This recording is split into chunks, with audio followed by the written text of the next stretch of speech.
ವಕೀಲರೊಬ್ಬರನ್ನು ಮಾದಕ ದ್ರವ್ಯ ಪ್ರಕರಣದಲ್ಲಿ ಸಿಲುಕಿಸಲು ಸಂಚು ರೂಪಿಸಿದ 1996ರ ಪ್ರಕರಣವೊಂದರಲ್ಲಿ ಗುಜರಾತ್ನ ಬನಸ್ಕಾಂತ್ ಜಿಲ್ಲೆಯ ಪಾಲನ್ಪುರದ ವಿಶೇಷ ನ್ಯಾಯಾಲಯ ಗುರುವಾರ ಮಾಜಿ ಐಪಿಎಸ್ ಅಧಿಕಾರಿ ಸಂಜೀವ್ ಭಟ್ ಅವರಿಗೆ 20 ವರ್ಷಗಳ ಜೈಲು ಶಿಕ್ಷೆ ವಿಧಿಸಿದೆ.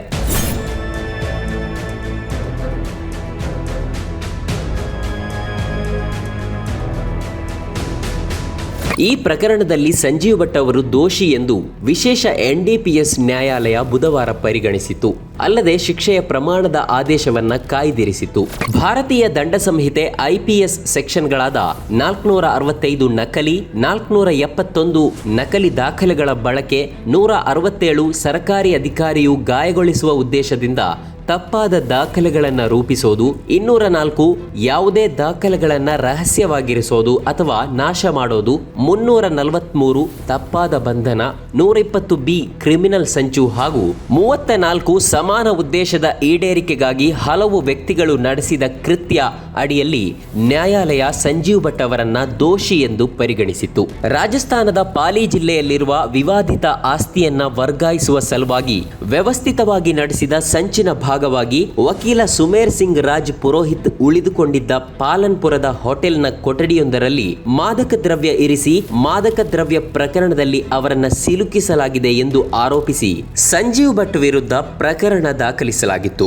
ಈ ವಿವಾದಿತ ಆಸ್ತಿ ಗುಜರಾತ್ ಉಚ್ಚ ನ್ಯಾಯಾಲಯದ ಆಗಿನ ನ್ಯಾಯಾಧೀಶ ಆರ್ ಜೈನ್ ಅವರ ಸಂಬಂಧಿಕರಿಗೆ ಸೇರಿದ್ದಾಗಿತ್ತು. ಆಗ ಸಂಜೀವ್ ಭಟ್ ರಾಜಸ್ಥಾನದ ಪಾಲಿ ಜಿಲ್ಲೆಯೊಂದಿಗೆ ತನ್ನ ಗಡಿ ಹಂಚಿಕೊಂಡ ಬನಸ್ಕಾಂತ ಜಿಲ್ಲೆಯ ಪೊಲೀಸ್ ಅಧೀಕ್ಷಕರಾಗಿದ್ದರು. ಗುಜರಾತ್ ಸಿಐಡಿ ಈ ಪ್ರಕರಣದ ತನಿಖೆ ನಡೆಸಿತು. ಅಲ್ಲದೆ ಪಾಲನ್ಪುರ ಹೋಟೆಲ್ ಕೊಠಡಿಯಲ್ಲಿ ಇರಿಸಲಾಗಿದ್ದ ಗಾಂಜಾವನ್ನ ಖರೀದಿಸಲು 20,000 ರು ವೆಚ್ಚ ಮಾಡಿದ ಪ್ರಮುಖ ಪಿತೂರಿಗಾರರಲ್ಲಿ ಸಂಜೀವ್ ಭಟ್ ಕೂಡ ಒಬ್ಬರಾಗಿದ್ದಾರೆ ಎಂದು ಅದು ಪ್ರತಿಪಾದಿಸಿತು.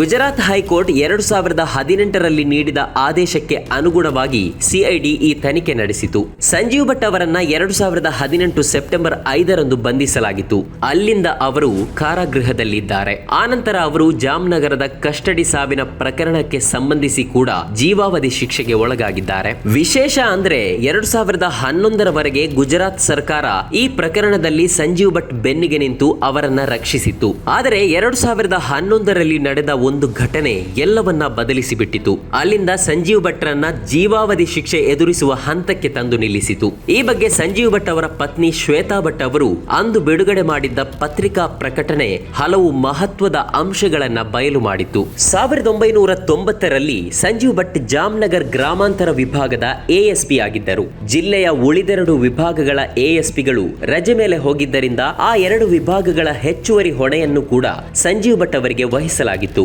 ಇದೇ ಸಂದರ್ಭದಲ್ಲಿ ರಥಯಾತ್ರೆ ಹೊರಟಿದ್ದ ಅಡ್ವಾಣಿಯವರನ್ನ ಬಿಹಾರದಲ್ಲಿ ತಡೆದು ಬಂಧಿಸಲಾಗಿತ್ತು. ಅದನ್ನೇ ನೆಪ ಮಾಡಿಕೊಂಡು ಜಾಮ್ನಗರದಲ್ಲಿ ಸಂಘ ಪರಿವಾರದ ಕಾರ್ಯಕರ್ತರು ಹಿಂಸಾಚಾರಕ್ಕೆ ಇಳಿದ್ರು. ಮುಸ್ಲಿಮರ ಮೇಲೆ ಹಲ್ಲೆ, ಮುಸ್ಲಿಮರ ಸೊತ್ತುಗಳ ಲೂಟಿ ಪ್ರಾರಂಭಿಸಿದ್ರು. ಆಗ ಇದನ್ನ ನಿಯಂತ್ರಿಸುವ ಹೊಣೆಗಾರಿಕೆಯನ್ನ ಸಂಜೀವ್ ಭಟ್ ಅವರಿಗೆ ವಹಿಸಲಾಯಿತು. ಈ ಸಂದರ್ಭದಲ್ಲಿ ಅಕ್ಟೋಬರ್ 30, 1990ರಂದು ಬನ್ವಾಡ್ ಪೊಲೀಸ್ ಸ್ಟೇಷನ್ ನಿಂದ ಗಲಭೆ ಹಾಗೂ ಲೂಟಿಯಲ್ಲಿ ಭಾಗಿಯಾಗಿದ್ದ 133 ಮಂದಿಯನ್ನ ಬಂಧಿಸಲಾಗಿದೆ ಎಂದು ಸಂಜೀವ್ ಭಟ್ ಅವರಿಗೆ ಮಾಹಿತಿ ಬಂತು.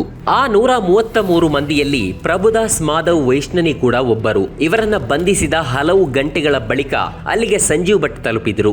ಪ್ರಭುದಾಸ್ ಮಾಧವ್ ಸಹಿತ 133 ಮಂದಿಯನ್ನ ಸಂಜೀವ್ ಭಟ್ ಅಥವಾ ಅವರ ತಂಡ ಬಂಧಿಸಿರಲಿಲ್ಲ. ಆತ ಸಂಜೀವ್ ಭಟ್ ಅವರ ಕಸ್ಟಡಿಯಲ್ಲೂ ಇರಲಿಲ್ಲ. ಪ್ರಭುದಾಸ್ ಸಹಿತ 133 ಮಂದಿಯನ್ನ ನ್ಯಾಯಾಲಯಕ್ಕೆ ಹಾಜರುಪಡಿಸಿದಾಗಲೂ ಅವರು ನ್ಯಾಯಾಧೀಶರ ಬಳಿ ಯಾವುದೇ ದೂರು ಹೇಳಿಲ್ಲ. ಜಾಮೀನಿನ ಮೇಲೆ ಬಿಡುಗಡೆಯಾದ ಬಳಿಕವೂ ಸಂಜೀವ್ ಭಟ್ ಅಥವಾ ಯಾವುದೇ ಪೊಲೀಸರ ವಿರುದ್ಧ ಯಾವುದೇ ದೂರು ದಾಖಲಿಸಿಲ್ಲ. ಬಿಡುಗಡೆಯಾದ ಬಳಿಕ ನವೆಂಬರ್ 12, 1990ರಂದು ಅನಾರೋಗ್ಯಕ್ಕೊಳಗಾಗಿ ಪ್ರಭುದಾಸ್ ಆಸ್ಪತ್ರೆ ಸೇರುತ್ತಾರೆ. ಆ ಸಂದರ್ಭದಲ್ಲೂ ಸಂಜೀವ್ ಭಟ್ ವಿರುದ್ಧ ಯಾವುದೇ ದೂರು ನೀಡುವುದಿಲ್ಲ. ಆಸ್ಪತ್ರೆಯಲ್ಲೇ ಪ್ರಭುದಾಸ್ ಚಿಕಿತ್ಸೆಗೆ ಸ್ಪಂದಿಸದೆ ಕೊನೆಯುಸಿರೆಳೆಯುತ್ತಾರೆ. ಆಗ ನಡೆದ ಪೋಸ್ಟ್ ಮಾರ್ಟಂ ವರದಿಯಲ್ಲೂ ಪ್ರಭುದಾಸ್ ಅವರ ದೇಹದ ಒಳಗೆ ಹೊರಗೆ ಯಾವುದೇ ರೀತಿಯ ಗಾಯಗಳಾಗಲಿ ಕಿರುಕುಳ ನೀಡಿದ ಕುರುಹುಗಳಾಗಲಿ ಇಲ್ಲ ಎಂದು ಹೇಳಲಾಗಿದೆ. ಇದೆಲ್ಲ ಆದ ಬಳಿಕ ಪ್ರಭುದಾಸ್ ಅವರ ಸೋದರ ಸಂಜೀವ್ ಭಟ್ ವಿರುದ್ಧ ದೂರು ದಾಖಲಿಸಿದ್ದಾರೆ. ಆದರೆ ಸಂಜೀವ್ ಭಟ್ ಈ ಪ್ರಕರಣದಲ್ಲಿ ಯಾವುದೇ ರೀತಿಯಲ್ಲಿ ಭಾಗಿಯಾಗಿಲ್ಲ ಎಂದು ಸ್ಪಷ್ಟವಾಗಿ ಗೊತ್ತಿದ್ದ ರಾಜ್ಯ ಸರ್ಕಾರ ಅವರಿಗೆ ಪೂರ್ಣ ಬೆಂಬಲ ನೀಡಿತು. ಸಿಐಡಿ ನಡೆಸಿದ ತನಿಖೆಯಲ್ಲೂ ಸಂಜೀವ್ ಭಟ್ ಅವರಿಗೆ ಕ್ಲೀನ್ ಚಿಟ್ ಸಿಕ್ಕಿದೆ. ಸಂಜೀವ್ ಭಟ್ ಅವರ ವಿರುದ್ಧ ವಿರುದ್ಧದ ದೂರಿನ ವಿಚಾರಣೆಗೂ ಕೂಡ ಗುಜರಾತ್ ಸರ್ಕಾರ ಅನುಮತಿ ನಿರಾಕರಿಸಿತು. ಆದರೆ ಇದೆಲ್ಲ 2011ರವರೆಗೆ ಮಾತ್ರ.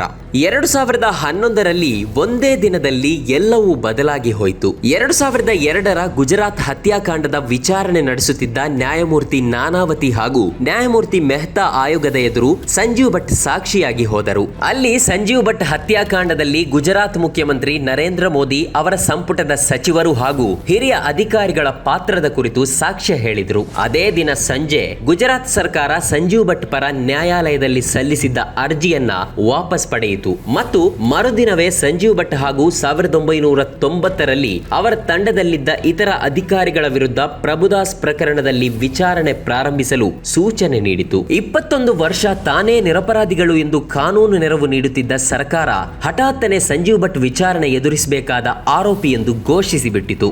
ಗುಜರಾತ್ನಲ್ಲಿ ಸಿಎಂ ಆಗಿದ್ದಾಗ ಮತ್ತೆ ದೇಶದ ಪಿಎಂ ಆದ ಮೇಲೂ ಮೋದಿ ಹಾಗೂ ಅವರ ಆಪ್ತ ಅಮಿತ್ ಶಾ ಅವರು ಅಧಿಕಾರಿಗಳಿಗೆ ಕೊಡುತ್ತಾ ಬಂದಿರುವ ಸಂದೇಶ ಇದೆ: ನೀವು ನಮ್ಮ ಇಶಾರೆಯಂತೆ ಕೆಲಸ ಮಾಡಿದ್ರೆ ಪುರಸ್ಕಾರ, ನಮ್ಮ ವಿರುದ್ಧ ಹೋದ್ರೆ ಶಿಕ್ಷೆ ಖಚಿತ ಎಂಬುದು ಮೋದಿ ಅಮಿತ್ ಶಾ ನಿಲುವು.